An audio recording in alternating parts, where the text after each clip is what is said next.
So the 6 degree of freedom solver can also be used to allow any geometry object to move in response to external loads, such as obviously the particle contact forces, as well as gravity, so its own self-weight. So in this example, one rotational degree of freedom has been enabled to allow for the hinging of the tailgate. Now, the limitation here with the 6DOF solver is that boundary to boundary interactions, so essentially geometry to geometry collisions, are not resolved. They will not interact with each other. So to handle this, we can manually prescribe ranges for translational and rotational displacements.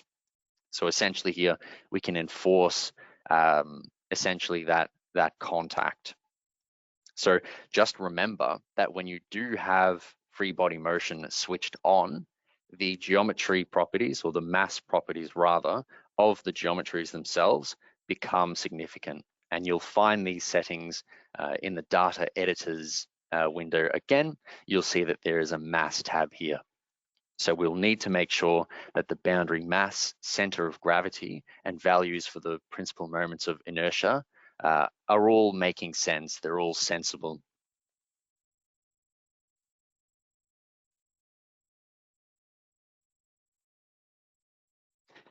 Okay, so we understand. We had a very brief look at how we can use various tools to allow us to identify how a bulk material will flow based on interactions with a surrounding structure or a piece of equipment.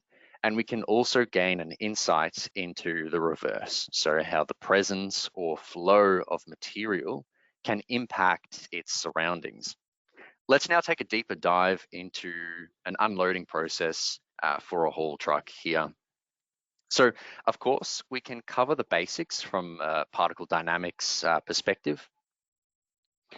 So here we can utilize in the top left corner here, show my laser pointer out. What we can do is create a section view to track the behavior of our bulk material underneath the free surface. So here, just plotting the velocity magnitudes as an example here. Now we can also track the movement of the center of mass of loaded material within the tray during the unloading cycle here. Now we can determine also both instantaneous and, if I turn the laser pointer off and play that video back, we can determine both instantaneous and time averaged unload profiles using Eulerian statistics user processes.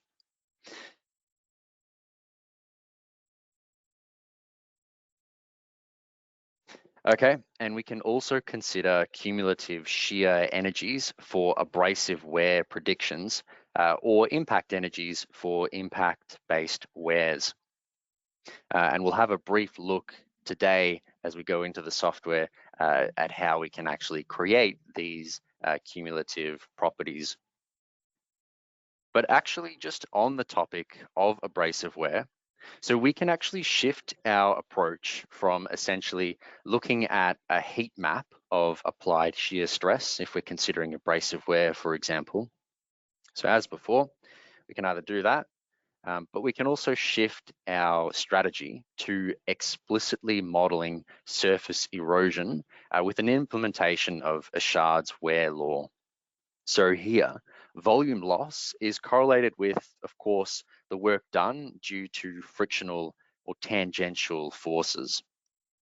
So when we are considering wear, obviously the time scales that this phenomenon operates on is going to be in the order of hours, days, months of continuous operation, and so on. And this is not something that we can feasibly model at a one-to-one ratio in DEM. We're obviously not going to be running with simulation times of hours, days, and so on. We'll actually typically be running models with a simulation duration of maybe a few minutes tops. So what users can do instead is to effectively map a real life duration with an equivalent simulation duration by modifying what's called as the simulation wear rate, which you're seeing on screen here. So this is a user-defined model parameter which controls the proportion of volume removed per unit of applied shear energy. Now, as mentioned before, we can complete the analysis by exporting the calculated DEM loads into a finite element solver. So this is an example here of a DEM FEA coupling between Ansys Rocky and Mechanical, which is handled through the Workbench platform.